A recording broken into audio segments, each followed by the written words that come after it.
السلام علیکم ورحمۃ اللہ وبرکاتہ۔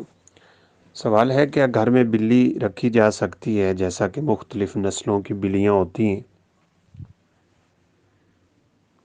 گھر میں بلی رکھنے کے حوالے سے تو شرعی کوئی ممانعت نہیں ہے، بلکہ بعض علماء نے تو لکھا ہے کہ بلی گھر میں رکھنا بہتر ہوتا ہے۔ رسول اللہ صلی اللہ علیہ وسلم کے مشہور صحابی سیدنا ابو ہریرہ رضی اللہ تعالیٰ عنہ، ان کا لقب ہی ابو ہریرہ اس لیے بنا ہے آپ صلی اللہ علیہ وسلم کی زبان اطہر سے کہ وہ بلیاں رکھتے تھے، ان کو پالنا شوق سے یہ ان کا مشغلہ رہا ہے، اس لیے بلی گھر میں رکھنا اس میں کوئی مسئلہ ہی نہیں ہے۔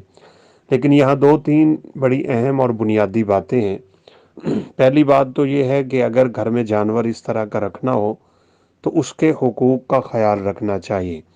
رسول اللہ صلی اللہ علیہ وسلم نے ایک حدیث میں فرمایا ہے، دخلت المرأة فی النار فی الحرہ، ایک عورت صرف بلی کی وجہ سے جہنم میں جا گری۔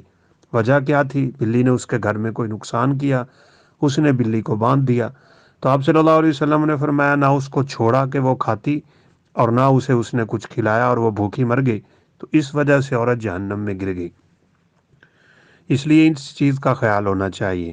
دوسری بڑی اہم بات ہے اور وہ یہ کہ بلی کی خرید و فروخت حرام ہے، کتے کی بھی اور بلی کی بھی۔